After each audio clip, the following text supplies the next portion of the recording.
Muito bem, meus irmãos, carta de Paulo aos Romanos, brincadeira, Mateus capítulo 23, por favor. Mateus capítulo 23. Nós encerramos as nossas meditações em Romanos e confessamos que nos sentimos meio órfãos, né, desse texto bonito que a gente meditou. Mas hoje nós vamos começar uma nova série, uma pequena série aqui nos Evangelhos. Mateus capítulo 23.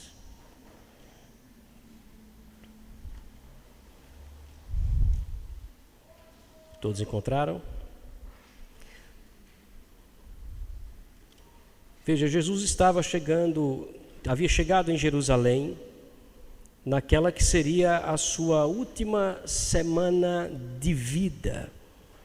E entre os eventos vividos nessa última semana de Jesus Cristo, ele teve aquela que seria a pior discussão dele com os fariseus. Você sabe que Jesus teve muitas discussões com os religiosos de sua época, não é? Mas a pior discussão ficou exatamente para o último momento, quando ele entra no templo em Jerusalém, na última semana de vida dele.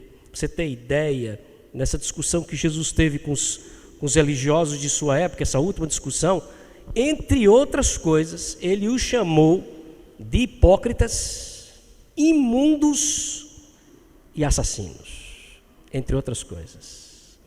Duríssima discussão.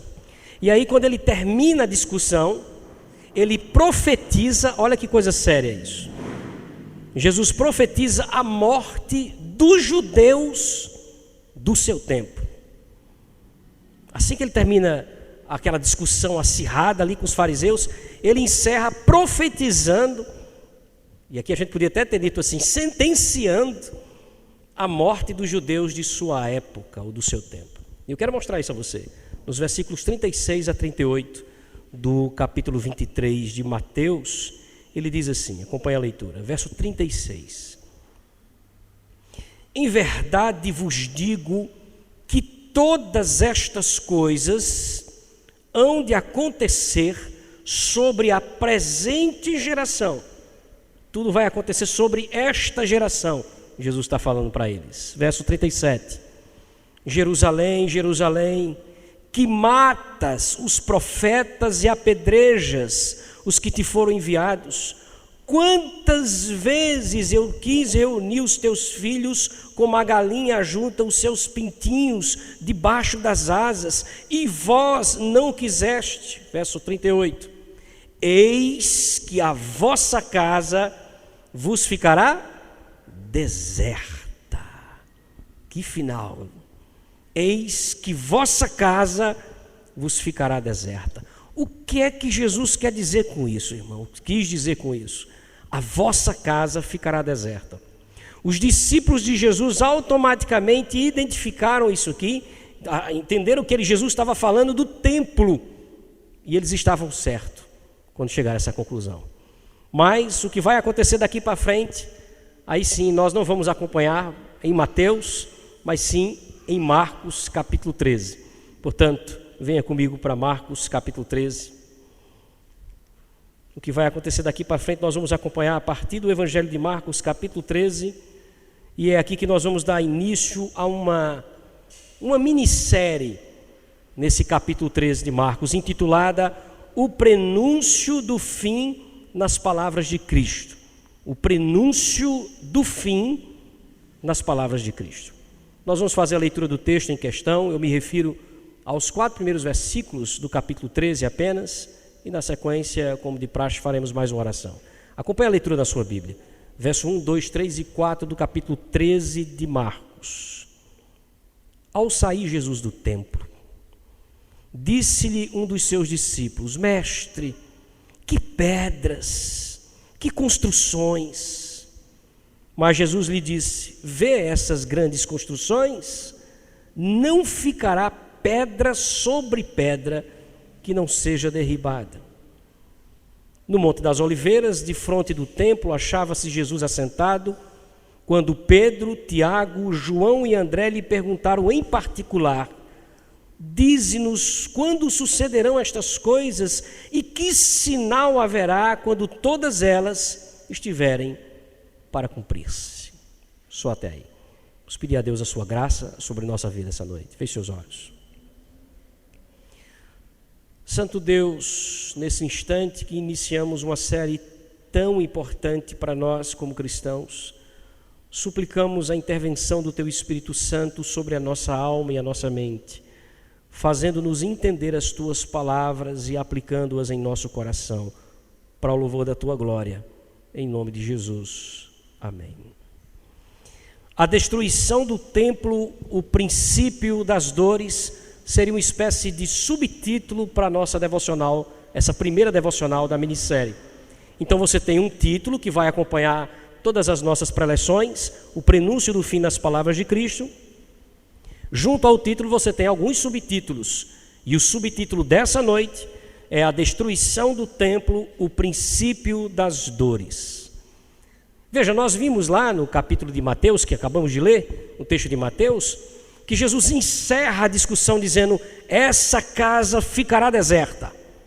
A sequência aqui, cronológica, traz esse discípulo de Jesus, ao sair do templo, fazendo essa colocação do que está aí no versículo 1. Veja novamente o verso 1 do capítulo 13.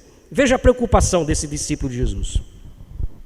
Ao sair Jesus do templo, disse-lhe um dos seus discípulos: mestre, que pedras, que construções. Eu consigo sentir o drama desse jovem aqui. Por quê? Porque o que ele está dizendo em outras palavras é o seguinte: Senhor, não é sério, não era sério o que o Senhor havia dito lá atrás, não é? Aquilo que o Senhor disse aos fariseus, que isso aqui vai ficar vazio. O Senhor não estava falando sério quando disse aquilo, não é? É exatamente isso que ele está dizendo. Ele está preocupado com o que Jesus falou para os fariseus: vossa casa ficará deserta. Aquilo chocou eles. Quando eles estão saindo do templo, um discípulo se aproxima deles: Senhor, olha isso aqui, olha isso, olha que construções, olha que pedras. Não é sério aquilo, né? Isso aqui não vai ficar deserto. Porque essa preocupação é uma preocupação incompreensível por nós? Porque o templo representava toda a vida religiosa de Israel. Toda a vida religiosa de Israel estava exatamente no templo. Ou seja, o maior símbolo da presença de Jesus Cristo, de Deus no meio do povo, era exatamente o templo. O templo representava simbolicamente a presença de Deus no meio do povo de Israel. Então, por isso a preocupação daquele jovem, perguntar ao Senhor: Senhor, o Senhor não estava falando sério quando disse que isso aqui vai ficar vazio? A última vez que aquilo tinha ficado vazio tinha sido exatamente quando a Babilônia invadiu Jerusalém e saqueou o templo e levou o povo. Então, óbvio que isso aqui não vai ficar vazio. Aquele templo que estava sendo inclusive reconstruído, reformado por Herodes como um presente para os judeus. Durante muitos anos ele estava sendo reconstruído, reformado. As paredes bonitas, construções lindíssimas. E aquele homem pergunta: Senhor, não é verdade, né? O Senhor não estava falando sério. Mas a resposta de Jesus é estarrecedora. Versículo 2. Mas Jesus lhe disse: você está vendo essas grandes construções? Não ficará pedra sobre pedra que não seja derribada. Por isso que ele disse que aquela casa ficaria vazia, porque ela seria destruída completamente. Era pior do que eles imaginavam.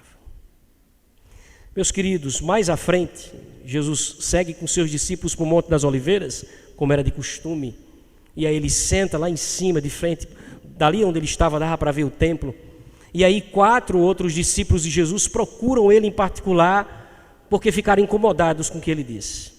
Se já havia um incômodo porque Jesus disse: o lugar vai ficar vazio, imagine agora que Jesus disse: não vai ficar pedra sobre pedra que não seja derribada.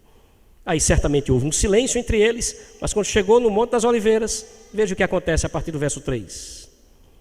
No Monte das Oliveiras, de frente do templo, achava-se Jesus assentado quando Pedro, Tiago, João e André lhe perguntaram em particular: diz-nos quando sucederão essas coisas. Nos diz que sinal haverá quando todas estas coisas estiverem para se cumprir. E é a partir daqui que Jesus começa a proferir uma profecia que tem uma espécie de duplo cumprimento. Ele vai começar a partir daqui da pergunta: nos diz quando essas coisas vão acontecer. A partir do versículo 5, Jesus vai começar a falar para eles a respeito de uma profecia que se cumprirá em 2 momentos da história, o que não era incomum. No Antigo Testamento, muitos profetas profetizaram, trouxeram profecias que tinham duplos cumprimentos. Jesus vai fazer a mesma coisa. Ele vai começar a profetizar sobre 2 eventos na história que marcarão o povo. O primeiro evento, a destruição do templo. E essa destruição do templo, proferida ou profetizada por Jesus, ela vai marcar o início de uma série de outras calamidades que vão se iniciar ali. O templo vai ruir e a partir desse primeiro sinal, outras calamidades virão. Outras calamidades virão. E essas calamidades que acompanham isso são chamadas por Jesus, ou melhor, são comparadas por Jesus a dores de parto. Elas são comparadas por Jesus a essas contrações que as mulheres sentem, né, as mulheres grávidas, antes de dar à luz ao filho. E a partir daqui uma série de outras calamidades vão acontecer até que o parto chegue. Até que o parto chegue. Essas dores que vão se encerrar apenas quando o parto chegar, ou seja, quando o filho chegar, ou em outras palavras, quando Cristo voltar, que é o significado. E esse é o outro evento que é profetizado aqui. Esses eventos estão ligados. A destruição do templo e a segunda vinda de Cristo. O templo vai ser destruído e é o início de uma série de outras calamidades. É por isso que ele chama essa destruição do templo de o princípio das dores, a primeira entre as dores. E a partir daí, outras dores serão sentidas como uma mulher que está para dar à luz, com dores de parto, com contrações cada vez mais intensas, cada vez mais curtas, um tempo, a distância de uma para outra, até que chegue o momento que isso vai acabar. Quando? Quando o parto chegar, quando o filho chegar, ou quando Cristo voltar.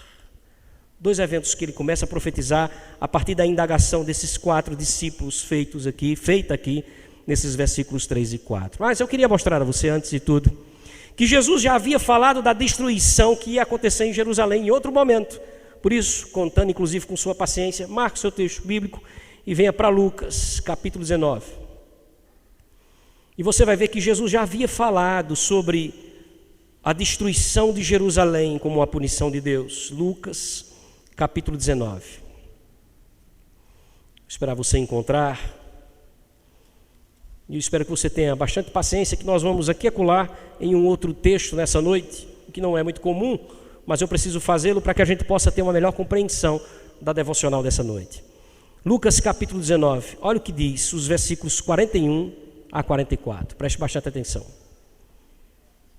A partir do verso 41 diz assim: quando ia chegando Jesus, vendo a cidade, Jerusalém, ele fez o quê? Chorou. E ele dizia: se vocês conhecessem ainda hoje o que é devido à paz, mas isso está agora oculto aos teus olhos, vocês não conhecem, não conseguem ver o caminho da paz. Pois sobre ti virão dias em que os teus inimigos, preste bastante atenção, os teus inimigos te cercarão de trincheiras e por todos os lados te apertarão o cerco. E o resultado disso no verso 44: eles te arrastarão e aos teus filhos dentro de ti, não deixarão em ti pedra sobre pedra, porque não reconheceste a oportunidade da tua visitação. Você percebeu que nessa profecia, os judeus, pelas palavras de Jesus, seriam cercados e mortos posteriormente. Você viu isso, né? Os teus inimigos te cercarão e eles vão arrastar vocês e os filhos de vocês. Nas palavras do Senhor Jesus Cristo. Pois bem, meus irmãos, 35 anos depois de Jesus ter dito isso, os judeus, eles se revoltaram e se rebelaram contra o Império Romano, especialmente por causa dos altos impostos cobrados pelo Império Romano. Eles criaram uma rebelião contra os romanos. E como resultado disso, houve uma primeira tentativa de acabar com essa rebelião. Só que essa primeira tentativa dos romanos de acabar com essa rebelião em Jerusalém não deu certo, foi frustrada. Na ocasião, alguns cristãos aproveitaram e fugiram de Jerusalém. Por que eles fizeram isso? Lembrando de quê? Das palavras que Jesus havia dito. Eles aproveitaram para fugir de Jerusalém. Mas ainda assim, na sequência, no ano 66 depois de Cristo, o general Tito Flávio, filho do imperador romano Vespasiano, ele cerca Jerusalém. Na segunda tentativa ele cerca Jerusalém e ele isola completamente a cidade por um longuíssimo período. Um longo período de tempo. A cidade ficou completamente isolada e cercada. Com o passar do tempo, o desespero chegou. Desespero mesmo. Uma cidade cercada, sem água e sem comida. As pessoas começaram a cambalear de fome. Algumas narrativas a respeito disso, alguns contos a respeito disso, que as pessoas andavam, de longe se via Jerusalém lá embaixo, e as pessoas começavam a andar nas ruas como se estivessem embriagadas por causa da fome e da ausência da água, e eles caíam sobre os próprios cadáveres dos seus pais, dos seus irmãos, e a tristeza era profunda. Se ouvia os gritos dos judeus de desespero. Há relatos de pessoas que comeram filhos pequenos numa situação dessa. E isso aconteceu em Jerusalém. Quem tentava fugir pelas brechas do muro era morto pelos soldados romanos. Isso durou um longo tempo, até que no ano 70, finalmente, o general Tito consegue invadir Jerusalém e o massacre foi terrível. Homens e mulheres, crianças e idosos, ninguém foi poupado. Ninguém foi poupado. Muitos judeus correram para o templo na ocasião, porque provavelmente pensaram que, estando no templo, já que o templo representava a presença de Deus, Deus ia poupar as suas vidas. Mas na ocasião em que eles entraram no templo, um dos soldados romanos, encontrando uma brecha em uma das janelas, conseguiu lançar um pedaço de madeira em chamas e houve um incêndio muito rápido no templo. Nesse período aí, Flávio Joséfo, que era um historiador judeu que mudou de lado, ele foi testemunha ocular do que aconteceu em Jerusalém. E aí ele escreve em um dos seus livros a história das guerras judaicas e ele narra os fatos que ele viu. Inclusive ele foi usado para tentar conciliar a situação, mas que não deu certo. Ele foi tentado como uma espécie de negociador ali dos romanos, entre os romanos e os judeus, mas não houve acordo. E ele viu tudo o que aconteceu e ele escreveu nesse livro. E eu quero que você apenas escute alguns relatos. Ele diz assim: aquela construção que era o templo, Deus havia sentenciado há muito tempo para o fogo, e agora havia chegado o dia fatídico. Um soldado, então, sem que para isso ter recebido ordem alguma, e sem temer cometer um horrível sacrilégio, mas como levado por inspiração divina, esse soldado se fez levantar por outro companheiro e atirou pela janela de ouro um pedaço de madeira aceso em chamas. O fogo ateou-se imediatamente. Em tão grande desgraça, os judeus lançavam gritos de desespero e espanto. Corriam preocupados para apagar e nada mais os obrigava a poupar as suas próprias vidas quando viam desaparecer diante dos seus olhos aquele templo. Enquanto o santuário ardia em chamas, não se mostrava misericórdia pela idade e nem pela posição social. Pelo contrário, crianças e velhos, leigos e sacerdotes iam sendo massacrados igualmente pelos soldados romanos. Depoimento de quem viu. Mais de 1 milhão de judeus morreram em todo esse processo. Havia muito ouro nas paredes do templo. As paredes do templo eram forradas de ouro. E o fogo dentro do templo derreteu o ouro. E aí os soldados romanos, após o massacre, para tentar tirar esse ouro, precisaram tirar pedra por pedra, cumprindo assim as palavras que Jesus havia dito ao discípulo. Lembra? Você está vendo essas construções? Pois eu lhe digo que não ficará pedra sobre pedra que não seja derribada. A única coisa que sobrou do templo foi um pedaço de um dos muros de sustentação, que está lá até hoje em Jerusalém, e é chamado pelos judeus de Muro das Lamentações. Tudo aquilo que Jesus falou, meus irmãos, aconteceu literalmente, e tudo isso seria apenas o começo, ou como ele disse, o princípio das dores. O que é que a gente pode aprender, meus irmãos, olhando para um texto como esse? 3 lições nós separamos aqui para a gente aprender com uma aplicação.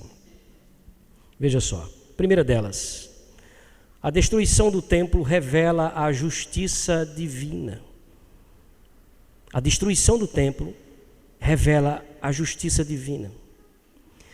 Veja só, quem poderia prever esses acontecimentos com tamanha precisão, senão aquele que os promoveria?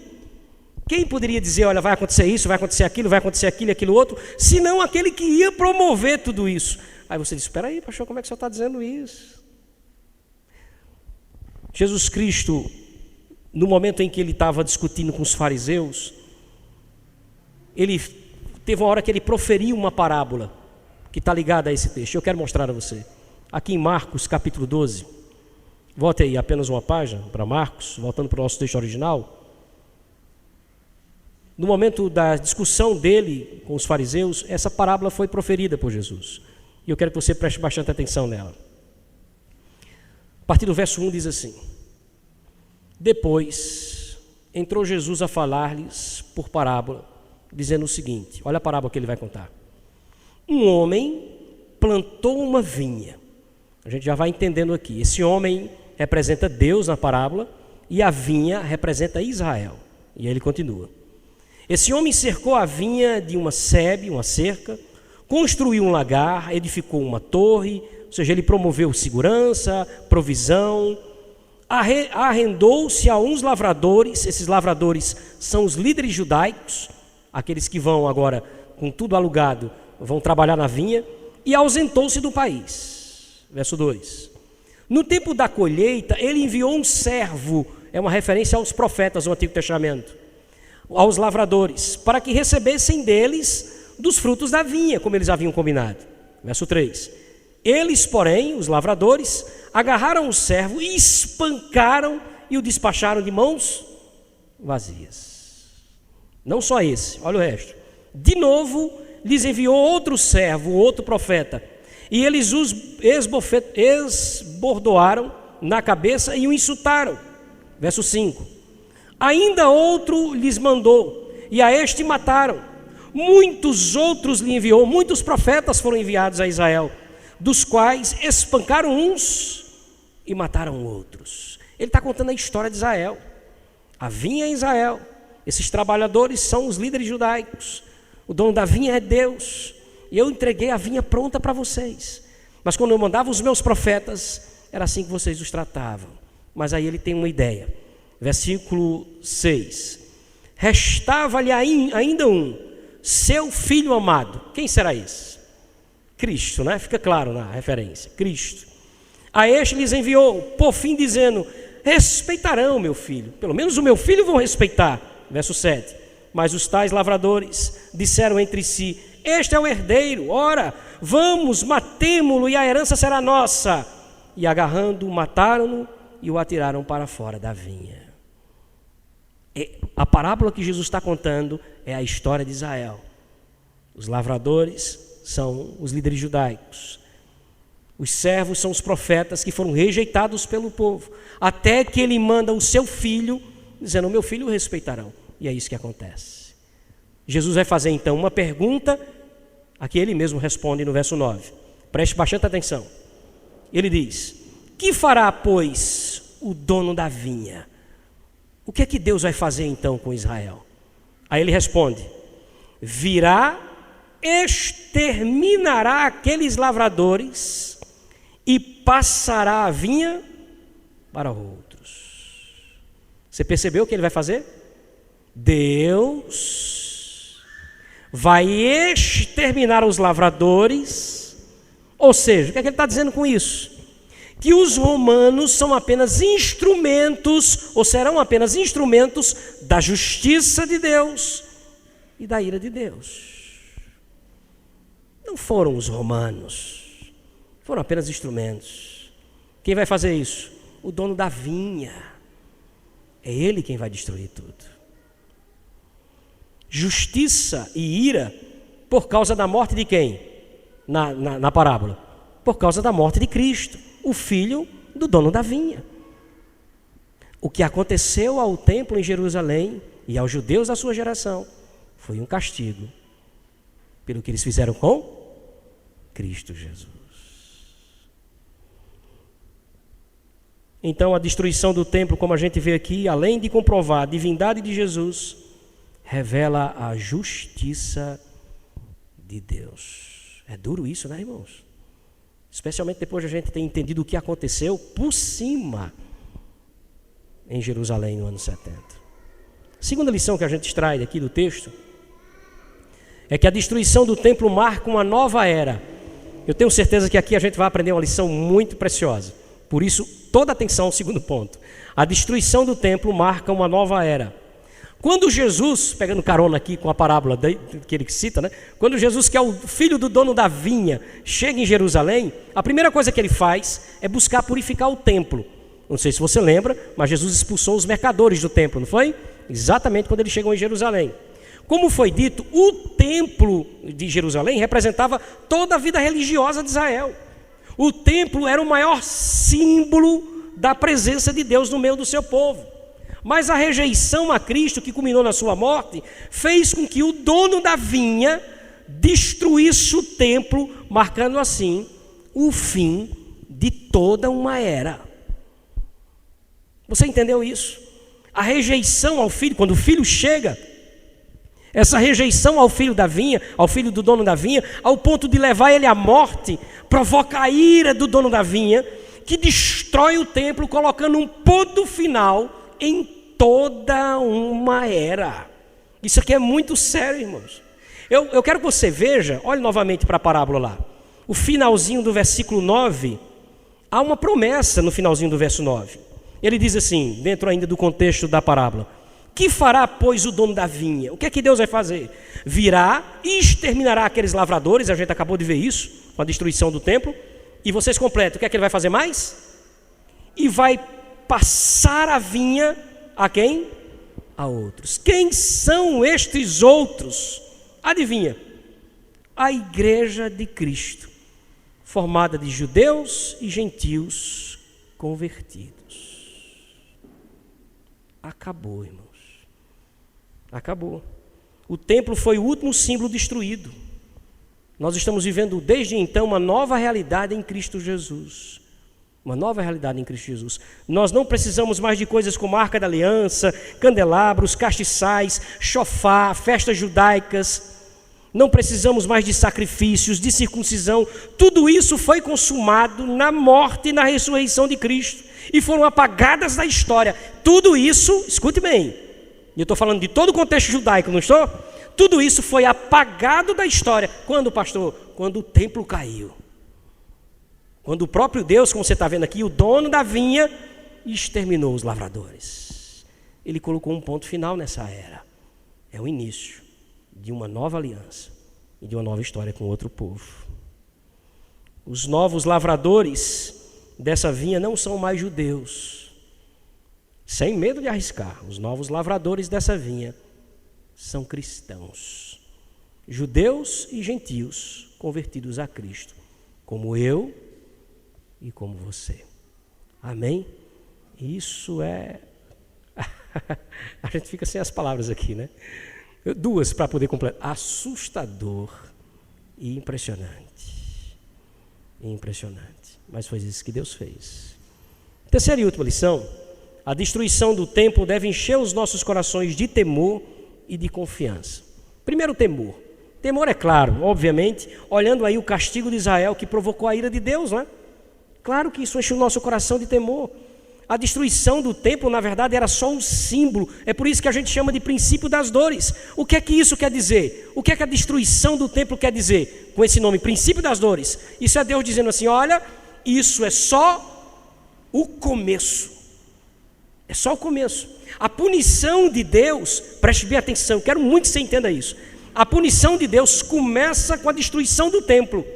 Começa com a destruição do templo. Por isso que é chamado simbolicamente de o começo das dores. É só a primeira das contrações provocadas pelo próprio Deus. A ira de Deus, ou a sua justiça, vai continuar sendo revelada diante dos homens. Paulo diz isso, você lembra lá em Romanos? Eis que a ira de Deus se revela do céu contra toda impiedade e perversão dos homens. Isso continua acontecendo. Isso começou lá, quando o templo caiu, mas continua. Essas dores de parto, essas contrações provocadas pelo próprio Deus, como significando o seu juízo e a sua ira, continuam sendo provocadas por Deus na nossa geração e em todas as gerações. Olha só, serão como dores de parto que com o passar do tempo, como a gente bem sabe, vão ficando cada vez mais o quê? Intensas. Cada vez mais intensas. Chamado o dia da volta de Cristo Jesus, é chamado pelo profeta Isaías de o dia da vingança do nosso Deus. O dia da vingança do nosso Deus. Então o templo cai, é a primeira contração, é o primeiro sinal de Deus. Aí ele diz, olha, esse é o princípio das dores. A primeira contração. Uma série de outras calamidades, que a gente leu inclusive aqui no texto, na liturgia. Uma série de outras calamidades vão acompanhar isso. E como as dores de um parto, elas vão ficando cada vez mais intensas. E cada vez mais curto o espaço de uma para outra. E isso vai acontecer até o dia da vinda de Cristo. Que dentro desse contexto é o próprio parto. É a chegada do Filho. Mas ainda assim esse dia é chamado pelo profeta de Isaías de o dia da vingança do nosso Deus. A destruição do templo aponta para a destruição de tudo. E isso deveria mesmo, gerar temor na alma daqueles que estão desafiando a Deus, vivendo fora da sua vontade. Deveria gerar medo, temor. Se ele fez aquilo, ele vai fazer de novo. E de uma maneira muito mais intensa. No dia da volta de Cristo. Mas veja, ao mesmo tempo, a destruição do templo deve encher o nosso coração de confiança. Por quê? E aqui é interessante. Porque tudo aquilo que Jesus falou a respeito da destruição do templo, tudo isso se cumpriu em todos os detalhes. E você viu aqui. Bastava ele dizer assim, olha, vai cair tudo. Não vai ficar pedra sobre pedra. E de fato tudo isso aconteceu, do jeito que Jesus descreveu. Agora perceba, esse Jesus que profetiza dessa maneira e que as coisas acontecem exatamente como ele disse, foi o mesmo Jesus que disse que um dia vai voltar para não mais destruir o templo, mas para destruir tudo aquilo que é sofrimento em nossas vidas. É o mesmo Jesus que está prometendo aqui que voltará para promover essa liberdade nossa definitivamente. Nos livrar do pecado, da tristeza, da dor e da morte. Aí eu pergunto a vocês, diante de tudo que vimos aqui, dá para duvidar de sua palavra? Não dá para duvidar de sua palavra. Então a destruição do templo, ao mesmo tempo que gera temor nos nossos corações, gera confiança também. Gera confiança também. Mas não esqueça, a destruição do templo é apenas o começo. Que Deus nos abençoe nessa nossa caminhada, que Deus nos ensine durante esse período que vamos estar estudando esse capítulo, lembrando que nós vamos ver as outras dores e como vai ser o fim disso tudo. Feche seus olhos, baixe sua cabeça.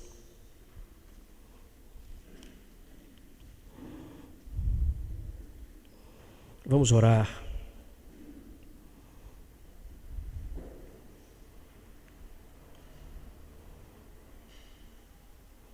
Senhor nosso Deus, quando nós vemos textos como esse e olhamos para o que aconteceu na história, nós não podemos negar ao Senhor que nós nos assustamos. Na verdade, nós temos uma percepção que não te conhecemos de verdade, ou não como de fato o Senhor é. Nós louvamos o teu nome, Senhor, pela tua palavra santa, pela tua instrução às nossas vidas.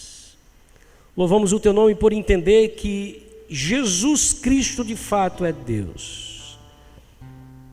E que tudo aquilo que aconteceu por essa razão, pelo desprezo dos homens ao Cristo.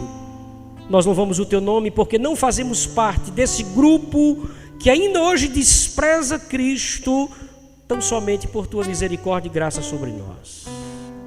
E nós te louvamos por isso. Ao mesmo tempo, ó Deus, diante daquilo que fizestes por nós, nós hoje somos inseridos nesse contexto, nós hoje estamos lidando com essa vinha por tua misericórdia e graça, vivendo essa nova aliança com o Senhor, mas ainda assim, ó Deus, parece que o nosso coração não consegue gozar de tamanha gratidão, porque a gente não consegue transformar essa gratidão em atos de obediência. Nós pedimos perdão por muitas vezes fracassarmos nisso. E suplicamos em nome de Jesus, coloque em nosso coração cada vez mais um desejo de te obedecer, como um resultado da nossa gratidão por aquilo que o Senhor fez por nós. Nós pedimos a tua bênção, ó Deus, sobre aquilo que nós vamos estar estudando, se essa for a tua vontade, nesses próximos domingos. Certamente o Senhor vai estar revelando coisas muito profundas ao nosso coração sobre aquilo que ainda vai acontecer, está acontecendo, ó Deus, e vai acontecer em nossas vidas e na vida da igreja. Portanto, nós pedimos, primeiro, fala ao nosso coração grandemente, que seja de fato esse um plano do Senhor para tratar conosco.